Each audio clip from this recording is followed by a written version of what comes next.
cet événement. Yahweh bâtit son sanctuaire. Un enfant de cette grande plateforme Nayot. Je pense que vous avez suivi l'événement la fois passée. Christ en nous, l'espérance de la gloire.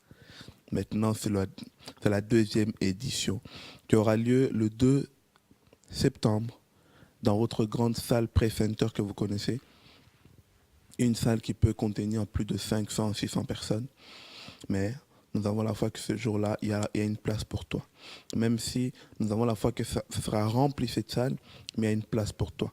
Viens pour être béni, viens pour entendre cet homme de Dieu, ce jeune serviteur que Dieu est en train d'élever petit à petit, qui est en train de faire des grandes choses, qui est en train surtout de grandir, mais toujours en étant obéissant au pied de ses pairs. Alors, nous allons aujourd'hui comprendre le pourquoi du comment et continuer cet événement. Bonsoir mon frère. Bonsoir mon frère John. Comment tu vas? Par la grâce de Dieu, ça va. Et vous-même? Amen, amen. Tout va bien. Tant que Jésus est au contrôle, c'est le plus important. Est-ce qu'on peut juste prier parce que Maram Toulube Allélo. Yamar Maïs. Donc, tout bel anan Yesu est mon. Tendre Père, je rends grâce à ton nom. Merci pour ce privilège que tu as permis, ô Père, que nous puissions être entre nous, frères et sœurs, parce que tu as dit dans ta parole qu'il est doux et agréable pour des frères et sœurs de demeurer ensemble. Voilà, Seigneur, tu as encore dit dans ta parole, là où 2 ou 3 sont unis en ton nom, tu es présent. Là, nous sommes 2, nous sommes 3, nous sommes 4. Nous savons que nous avons la présence de tes saints anges. Donc, nous savons que ta présence est parmi nous. C'est pour ça que nous te disons merci. Nous voulons, ô Père, te recommander cet instant, ce moment que nous avons passé au sein de cette émission. Tout ce qui sera dit, tout ce qui sera fait, nous le sanctifions par ton sang, Seigneur Dieu de gloire. Saint-Esprit, toi qui es l'Esprit révélateur, soit au contrôle de la bouche de mon frère John, soit au contrôle de ma bouche, afin que nous puissions dire des choses qui viennent tout droit de toi. Dans le nom de Jésus-Christ. Amen. Amen, amen, amen. Moi, j'aimerais commencer par une question. Peut-être d'autres n'ont jamais eu l'occasion de te le demander ou de peut-être d'entendre. Ce sera l'occasion. Comment d'abord est née cette vision, Christ en nous, espérant de la gloire? Comment est venue cette pensée en toi et qu'aujourd'hui est devenue visible, que j'ai participé à la première édition qui s'était remplie. Le Seigneur a visité à sa manière, le Seigneur a fait des grandes choses à sa manière, il t'a utilisé comme il fallait. On va essayer de décortiquer ça, mais d'abord, j'aimerais commencer. Quand et comment cette pensée est montée en toi pour que tu arrives à faire de cette pensée-là une vision annuelle, une vision conférentielle, pour faire ça au fur et à mesure? Comment est venue cette pensée? Merci mon frère John pour la question. Je pense que nous devons glorifier Dieu dans toutes choses et que c'est Dieu qui permet que les choses puissent se passer. Personnellement, Christ en nous l'espérance de la gloire est né au mois de juin 2016. J'étais par hasard en train de réfléchir dans ma chambre et puis il y a une pensée qui venait dans mon cœur. Cette pensée me disait que Christ en moi, l'espérance de la gloire. Ça me parlait par rapport à l'espoir. Parce que Dieu m'a toujours parlé au travers de l'espoir, parce que je suis un jeune garçon qui, dans ma vie précédente, j'ai manqué beaucoup d'espoir, surtout par rapport à mon physique et par rapport à tout ce que j'ai pu engendrer dans la vie. Donc, au travers de cela, je me disais toujours, qui pourrait me soutenir? Parce que, comme on dit que malheur à celui qui se confie en l'homme, parce que je me disais toujours que je vais me faire confiance à mes parents, je vais faire confiance aux frères et sœurs de l'église ou à mon père spirituel. Mais après, quelque chose dans mon cœur me disait, non, ce sont des hommes comme tout homme comme toi. Mais ton espoir véritable, tu dois le fixer en Jésus. Et j'ai pu comprendre depuis le jour que je me suis vraiment attaché à Christ, depuis que j'ai commencé véritablement à mettre mon espoir à Christ, il y a beaucoup de choses qui ont changé. Il y a beaucoup de choses, même dans mes pensées, même dans ma façon d'agir, qui a changé. Et je m'étais toujours dit que je suis un témoignage de ce verset qui dit « Christ en moi, l'espérance de la gloire ». Parce que j'ai expérimenté cela et je me suis dit aussi de pouvoir communiquer cela à mes frères, communiquer cela à mes sœurs, que dans toute chose, si tu mets ton espoir en Christ, tu as toujours l'accès et la possibilité de pouvoir avoir la chose que tu cherches et de pouvoir espérer à la chose que tu cherches. Donc vraiment, je me suis toujours dit que je vais parler de l'espoir. Et je me suis basé sur ce verset qui est dans la Bible, qui est Christ en nous l'espérance de la gloire, afin, même au travers des messages, des thèmes différents que je peux avoir, que j'ai eu l'année passée dans la première édition, qui était Ne t'estime pas, sois fier de ce que tu es. Cette année, c'est la mort en soi. L'année prochaine, on verra comment le Seigneur va nous guider. Mais je reviens toujours sur l'espoir pour leur faire comprendre aux gens que il faut que pour vivre l'espoir, il faut que Christ soit en toi. Et comment alors tu es arrivé à réaliser le premier événement et te dire que je dois continuer? Comment cette conviction-là est intervenue en fait?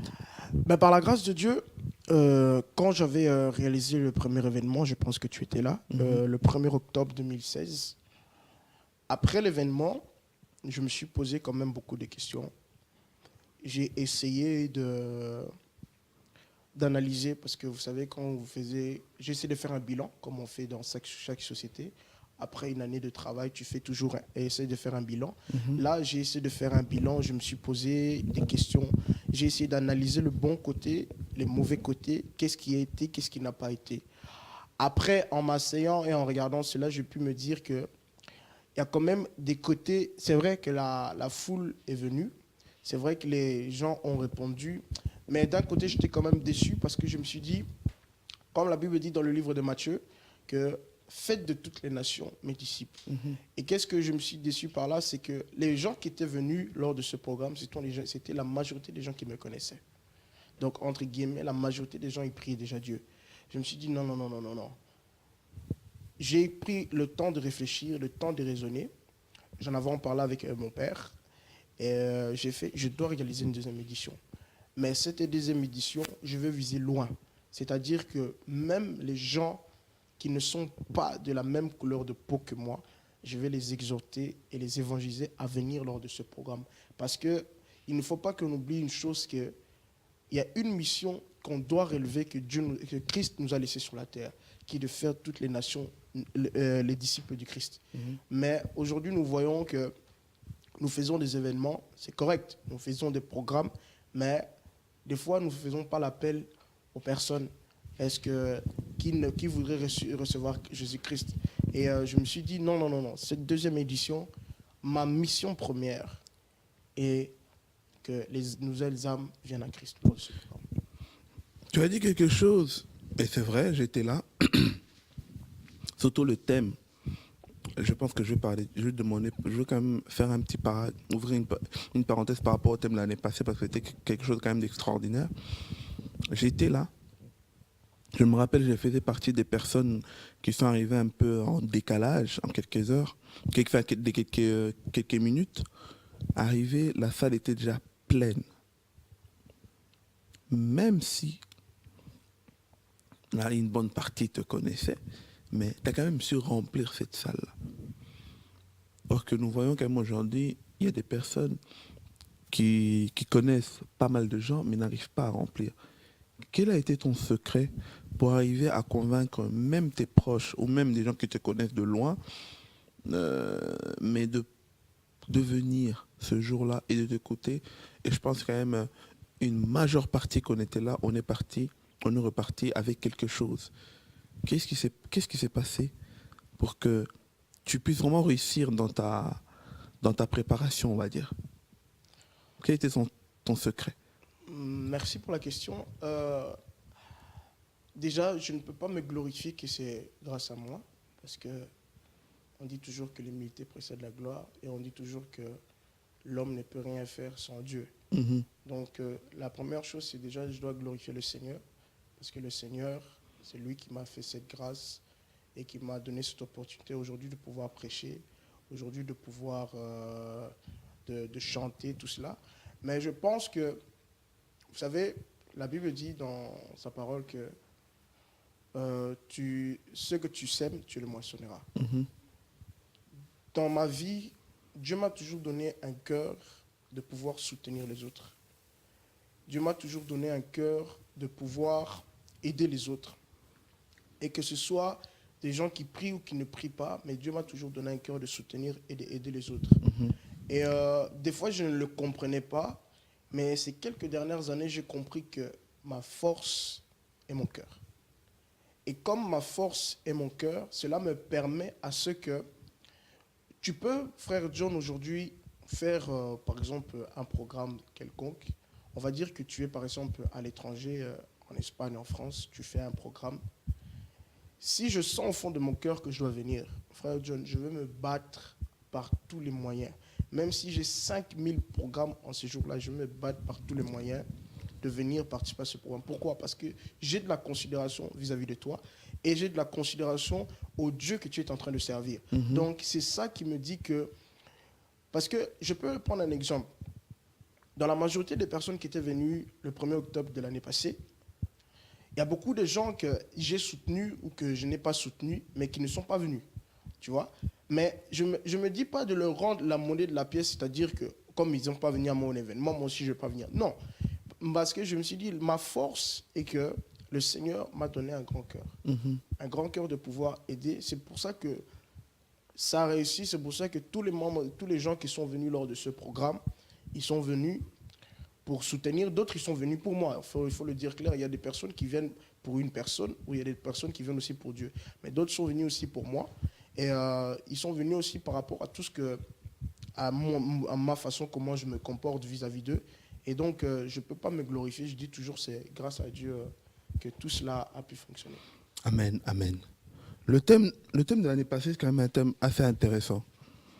Et c'est vrai que cette question-là m'a toujours percuté. Je me suis toujours dit, je pense que même quand on parlait, quand on se voit à chaque fois, je disais toujours que tu dois nous expliquer cette question-là.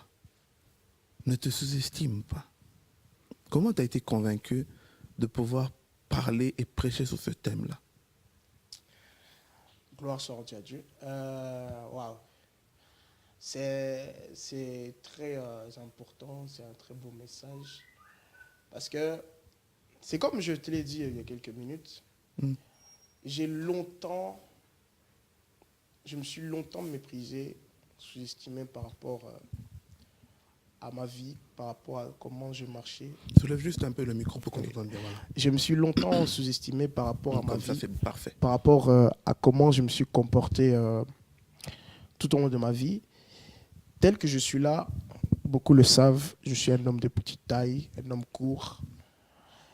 Je me suis longtemps dit que, déjà quand j'avais appris, que mes parents m'avaient appris au travers du médecin que je n'allais plus grandir, ça a été une chose qui m'a beaucoup affecté, qui m'a fait beaucoup de mal, jusqu'au point, j'ai eu une guérison du cœur, je crois, quelques années après, parce que j'avais compris directement que je serais bloqué dans beaucoup de choses.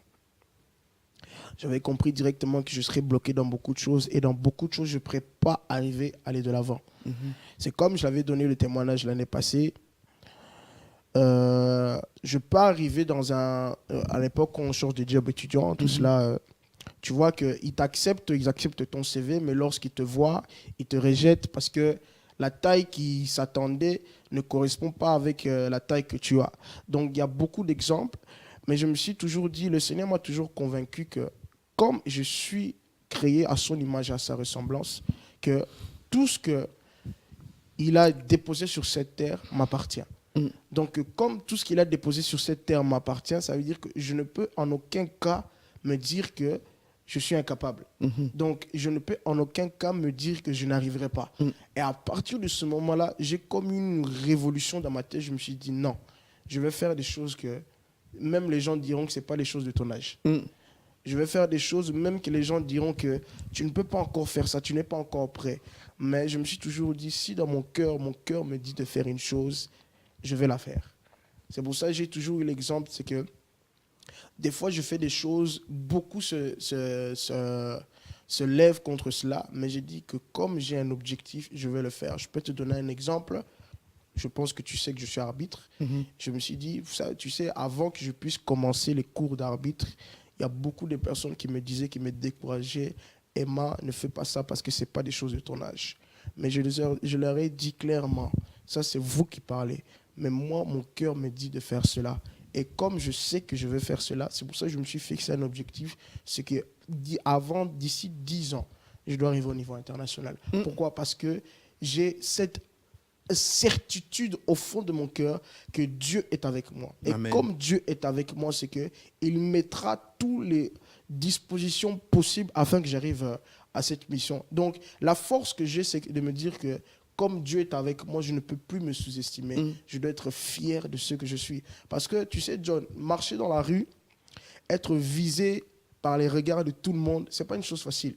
Marcher dans la rue, être regardé comme une personne moins que rien, ce n'est pas une chose facile. Si je te dis, ça a été une douleur. Par moments, des fois, je suis humain. Des fois, ça m'arrive aussi que je craque. Ben oui. Je me dis que, je me pose des questions, Seigneur. Est-ce que vraiment c'est toi qui m'as créé? Or que oui, c'est Dieu qui m'a créé. Mais à partir du moment où je me suis relevé, j'ai fait que tu peux rigoler comme de moi tel que tu es. Tel que je suis, ça ne me dit rien. Mais je me suis dit, non, Seigneur, je suis fier de la personne que je suis. Donc, comme je suis fier, je vais avancer. Amen, amen. Waouh. Et là, déjà, le fait que tu en parles comme ça, ouvertement, venant de toi-même, on sent que tu l'as vraiment déjà vaincu. Yes. Tu as vaincu ce mal-être-là, tu as vaincu cet handicap-là, où, comment on peut utiliser ce mot-là? Donc, le regard des gens, tu les as vaincus, en fait. Et là, on sent ta force. Comme tu as dit, vraiment, ta force est ton cœur. Et là, on le sent et on le voit. Waouh. Que Dieu te bénisse. Merci. Pareillement. Que Dieu te bénisse, Wow. en tout cas. Et pourquoi alors, deuxième édition, presque un an plus tard, 11 mois plus tard, on peut dire, pour être précis. Déjà, quand tu as préparé, je suis sûr que beaucoup de gens déjà doutaient de toi la première édition. Mais là, parce que première édition, quand même, c'était dans une salle beaucoup plus petite par rapport à Press Center. Ouais. Mais là, deuxième édition, Press Center, tu n'as pas peur? Hein? John, merci. En fait, j'ai développé une chose en moi en me disant que je ne peux pas avoir peur de rien. Parce que si Dieu est avec moi, pourquoi avoir peur? Parce que ce que j'ai compris, c'est que nous limitons notre foi. Amen. À nous les chrétiens, à nous les jeunes serviteurs, nous limitons notre foi. Tu sais, la première édition, parce que tu n'étais pas là au début, mais les frères qui étaient avec moi me disaient, mais Emma, est-ce que vraiment les gens vont venir? Hein? Est-ce que les gens... J'ai dit, je ne crains rien. Tu sais que il a pas, je ne sais pas si c'est le diable ou quoi, mais il a failli me décourager. Ils ont, plutôt parce qu'ils étaient plusieurs, ils ont failli me décourager en me disant, mais finalement, je ne pense pas que les gens vont venir nombreux. Mais au fond de mon cœur, j'ai fait, non, ils vont venir. Et par la grâce de Dieu, ils sont venus. Mais comme je t'ai dit que j'étais satisfait parce que les gens sont venus, mais mon cœur était dans la tristesse parce qu'il n'y avait pas de nouvelles âmes qui étaient venues à Christ. Parce que c'est ça notre mission. Donc, mais j'étais satisfait, la salle était pleine. Juste que je voyais même les protocoles, ils étaient en train de faire monter des chaises de la salle en bas pour en haut, parce que les gens étaient tellement débordés. Il y avait même des gens que je voyais debout derrière. La salle vraiment était pleine. Mais ce n'est pas ça mon objectif. Mon objectif n'est pas de remplir une salle parce que ce n'est pas ça. Mais mon objectif était aussi que des nouvelles âmes viennent à Christ. Malheureusement, la première édition, il n'y avait pas. Mais pour Press Center, franchement, John, je te dis, j'ai une foi, comme on dit, la foi pour déplacer les montagnes. Je crois au Dieu que je sais et je sais que lors de cet événement, ça va encore réussir parce que là, cette fois-ci, des nouvelles âmes viendront à Christ. Amen. Et je sais que ce sera une grande fête dans le ciel. Amen. Je sens que la grandeur de l'événement a suivi la taille de la salle. On dirait que cette fois-ci, il y aura peut-être beaucoup plus d'intervenants, beaucoup plus importants. Parce que là, on voit l'affiche, tu n'es pas seul. Tu es avec notre grand pasteur, notre papa Edo Philippe Chibangu. Tu es avec notre frère, l'héritier Jonathan Matanda. Ce sont quand même des grands visages qui sont en train de conduire notre monde gospel belge. Et on va juste en dessous, tu as encore précisé, invité apôtre Léon Kabongo. Dis-nous un peu comment tu comptes structurer un peu cet événement-là, comment on doit se préparer, comment comment on doit s'y attendre, en fait, comment ça va être, un peu, parce que hein, ça m'a l'air un peu, c'est comme si tu mets plusieurs étoiles, mais quelle étoile ça va donner? Gloire à Dieu, parce que je vais beaucoup me poser cette question et je pense qu'aujourd'hui, je vais les répondre clairement. Déjà, les gens, quand ils voient cette affiche, ils se disent que le frère Emmanuel fait un concert. Je me rappelle hier, je donnais cette affiche à une personne, il m'a fait « Oh, tu organises un concert ?» Je fais « Non, papa, c'est pas un concert. C'est une croisade d'évangélisation. » Il me fait « Ah, ok. » Et je fais « Parce que j'ai vu des visages. Hein? » Je fais « Non, non, c'est pas un concert. » Oui, parce que les gens me connaissent aussi dans le monde de la musique, mais c'est pas un concert, c'est une croisade d'évangélisation. J'ai invité le pasteur Philippe et la chorale Shekinah. Le pasteur Philippe qui est un papa, un grand frère, une personne vraiment que je respecte. Et je sais que c'est un homme qui marche avec Dieu pour qu'il puisse nous conduire dans l'adoration et dans la louange. J'ai invité mon frère à moi, Jonathan, lui aussi. Et j'ai invité mon père spirituel, l'apôtre Léon Kaboron. En fait, ce programme va se dérouler de la sorte.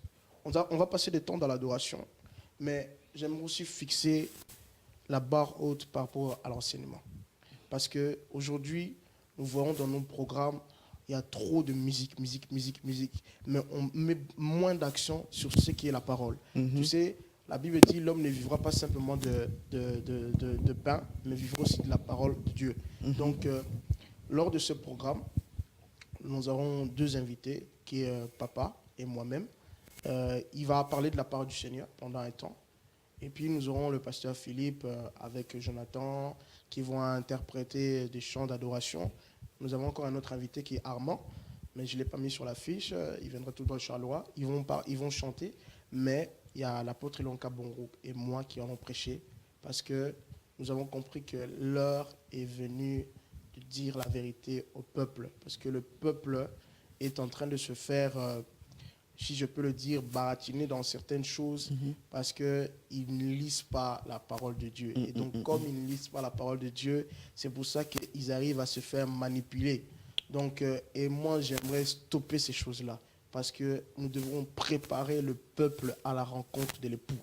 Amen. Nous sommes l'épouse du Christ. L'Église est l'épouse du Christ. Amen. Quand tu continues simplement à cajoler le peuple finira par mourir.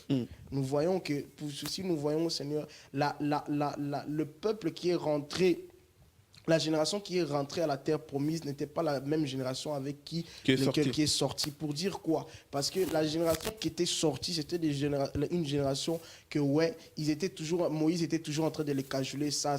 Mais la génération qui est rentrée dans la terre promise, c'était une autre génération, une génération qui avait compris que oui, nous sommes là, pas pour nous, mais nous sommes là pour Dieu. Donc c'est une chose très capitale et très importante de comprendre.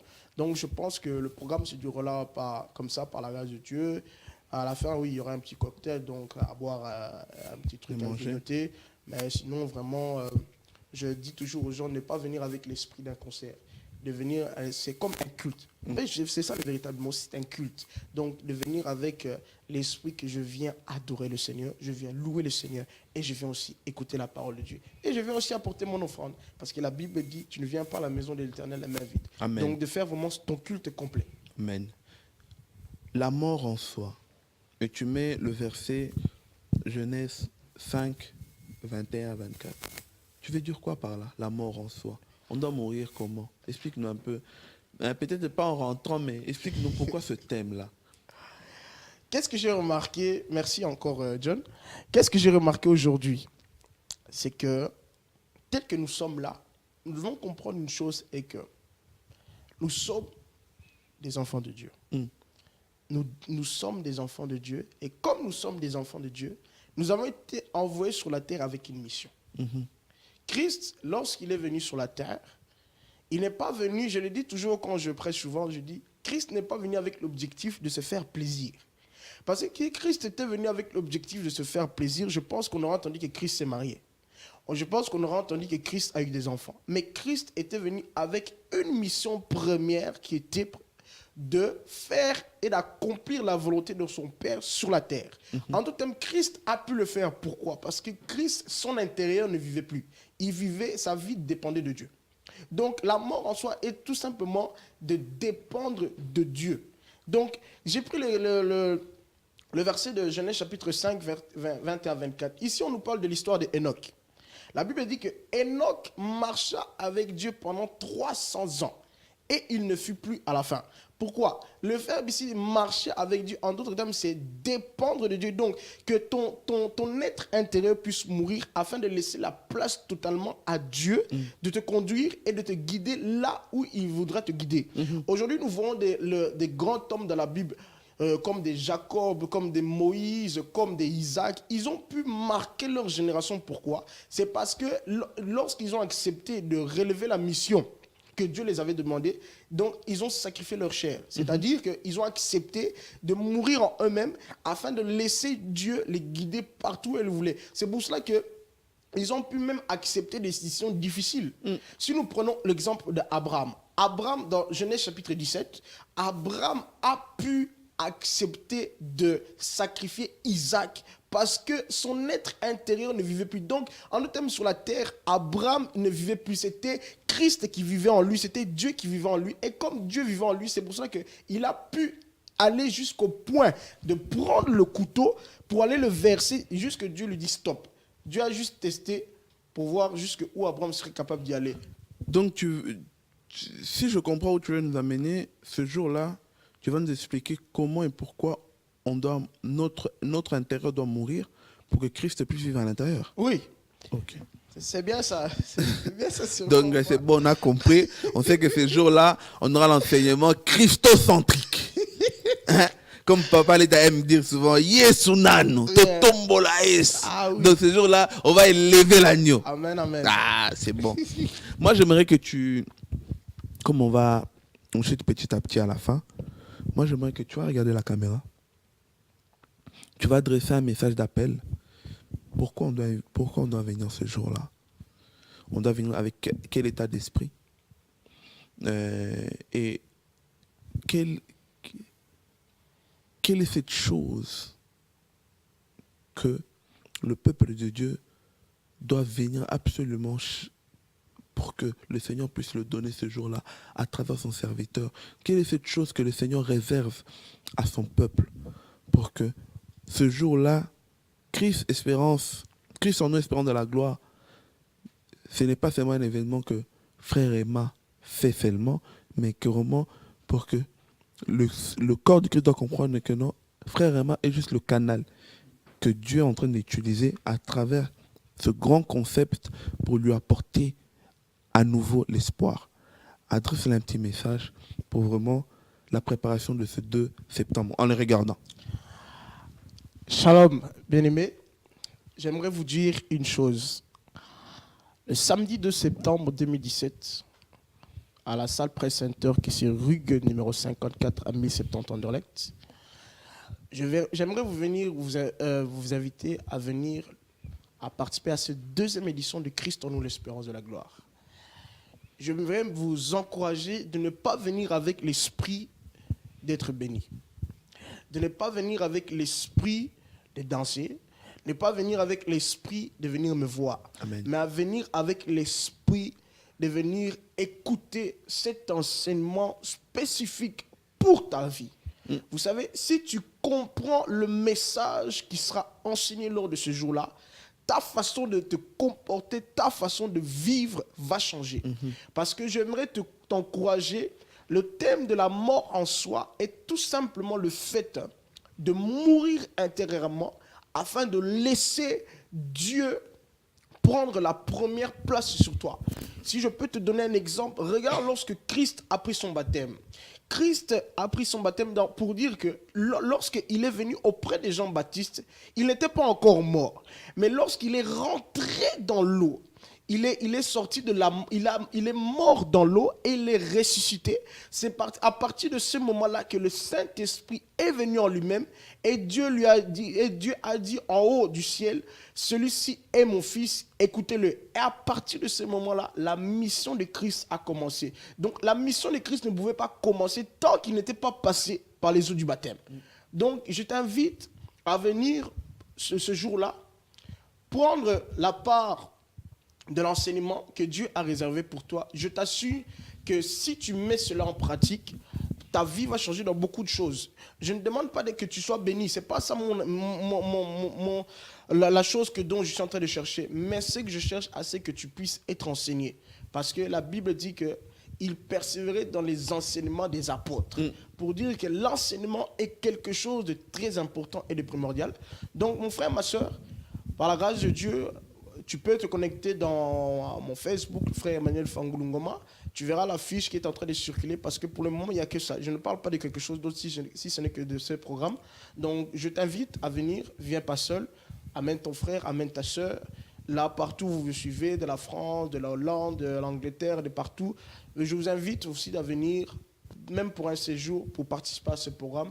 Et je sais que le Seigneur ne manquera pas à vous faire du bien. Amen, amen, amen. Soyez bénis, frère. Je sais que cette journée, ce sera une grande journée. J'aimerais te dire, ne manque pas.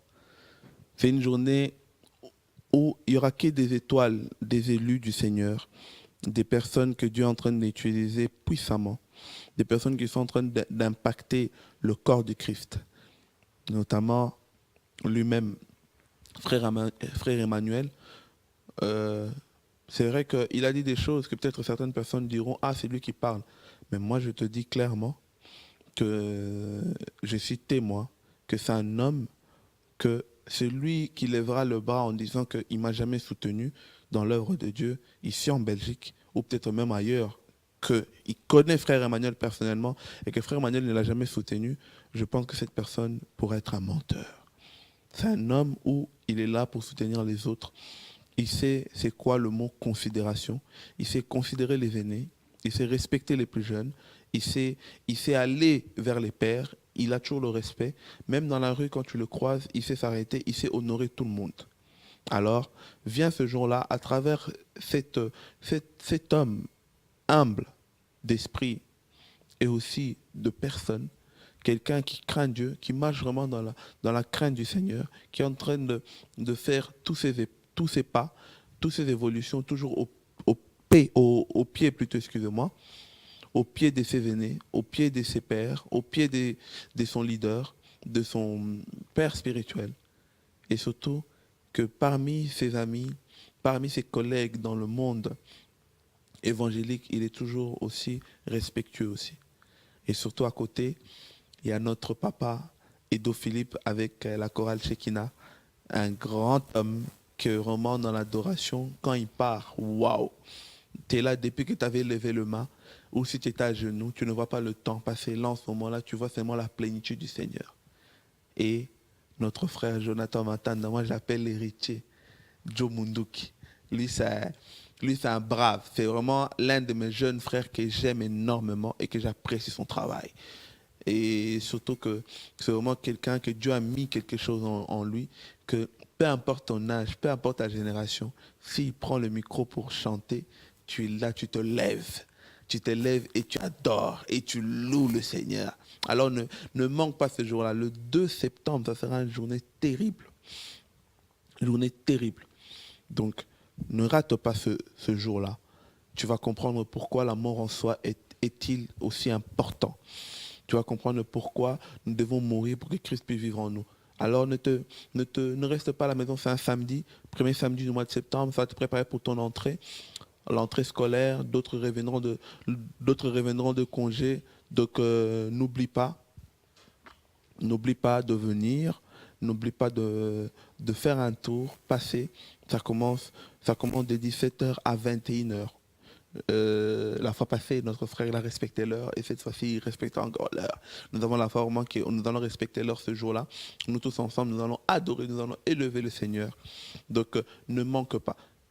Presse Center, je ne pense pas que tu peux le louper. Je pense que si tu es un chrétien qui se respecte, un chrétien qui habite à Bruxelles, un chrétien qui reconnaît les moments pour adorer le Seigneur, etc. et tout, je pense que tu connais cet endroit Presse Center qui est juste à la rue Gueude, numéro 54. À la rue Gueude, numéro 54, pas loin de Gare du Midi. Donc, vous descendez à Barra, vous venez à la rue Gueude, numéro 54, nous serons tous là. Donc, référence le plus facile, vous descendez à la Gare du Midi, Et puis vous venez jusqu'à Place Barra. Et Place Barra, vous avez la rue Goethe. Allez, que le Seigneur vous bénisse, ne manquez pas.